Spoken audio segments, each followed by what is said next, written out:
अस्सलामु अलैकुम आज बनाओ अस डमनी यखन येल ते गर डमनी यखन छ बनावान अत सह मुशुक हिu रोजान तो आज हावो बह तह कि किथ कन चलरावो अस यथ यह मुशुक यम सत अस मजेदार तो शुबदार डमनी यखन बन तो वमेद से तुह यीव यह पसंद पको करो शुरू बह गोस बाजार तो पुजिस होत मे यह 1 किलो डमिन डमिन येल ते बाजार अनान सारी खोत मुश्किल काम छ यह साफ करन इस पे जत यह तुलन मे ग्रेकनो यथ ताई मज आब तो अथ रस आबस मज त्राव बह यह डमिन तो थाव बह यह 2-3 मिनट अथ मज वजनावन बापत तो 2-3 मिनट गश्ती वथ यथ यह पाने यह ग्रेकनावन यह डमिन कह ग्रेकनावान यह पत दड़ान तो इसीलिए गस गोडनेथ आब गर्म कर 2-3 मिनटन थो वजनावन बापत तो पत पाने वथान पे यह जत वो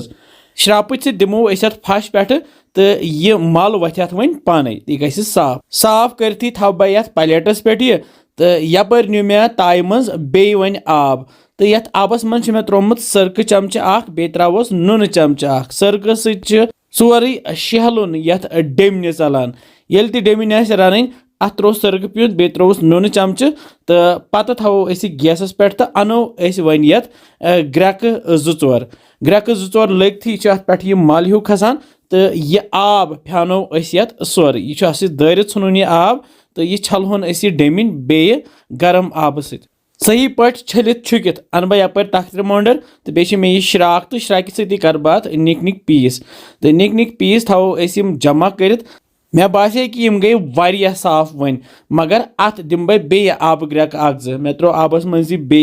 तो ग्रेकनावन ये गरम आबस मज बेकिस 2 मिनटन तो अमे पत फ्योन मत बे आब यपर नी मे प्रेशर कुकर किस बानस मज आब अत त्राव बह यह डमिन ऊर डमिन दड़ आसान तो अत स्टीम आसान जरूरी दिन तो तवे त्रो मे प्रेशर कुकर किस बानस मज बे त्रावस बह नुन चमच ओड पे थवस ढकन तो दिमोस स्टीम युत काल अत 6 सीटी नेरन 6 सीटी लगती फ्यान बह बे तो छलन गरम आब सत बे वह कि साफ गई वन यपर नी मे बेस बानस मज जाम दोद 1 लीटर यन त्रा बात बड़ ही फल तील 2 चमच फल तील मे गोडनेथ गरम कोरमुत तो पत ठंड कर त्रो मे अथ तील बे त्रावस नुन चमच 1 तो बे त्रावस यह ठूल फुट्रैत ठूल यन ऑप्शनल तुम हेकू अमे बगैर तह बनत तिक ठूल अत पत फटन नश बचावान तो यन दिमो अस छक सही पे यह करहोन अस पूरा तैयार यन अगर तुम रिफाइन तील आसो तुम हेकू सह इस्तेमाल कर तो यह थवन बह वन गैसस पे तो दिमो अस लगातार वन खलन खलन तल मे गैस थोमुत फुल तो फुलस पे रोजो अस खलन दिवान दिवान युत काल ग्रेक यह वन ग्रेकान तो वुचान कि दोद फुट तह कहें तल थबो वन गैस लोत तो लथसी पे करहोन अस वन तैयार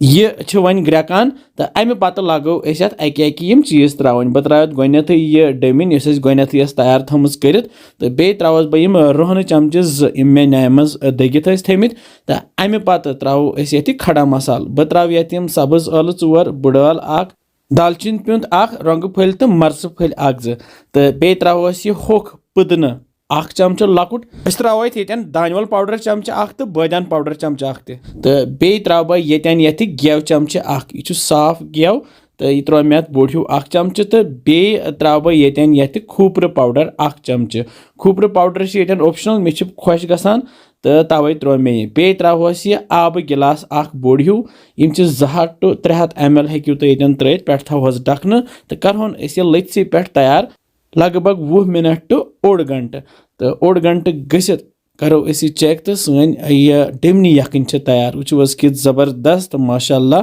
डमिन तह सनेम तिक अत दिचे अस गोडनेथ स्टीम तो वालहोन अस यह वन बोन तो फिरहोन अस यथ बानस मज सारवी सनो मज मे यखनी ज्यादा खुश करान चाहे सह कह यखन चाहे सह सब्जी यखन चाहे सह माज यखन तो यथ डमनी यखनी तह मज़ आसान तो बे अत मुशक तो कहें इंशाल्लाह पे त्रावो अस ये होक पुदन पाउडर पियुत या अगर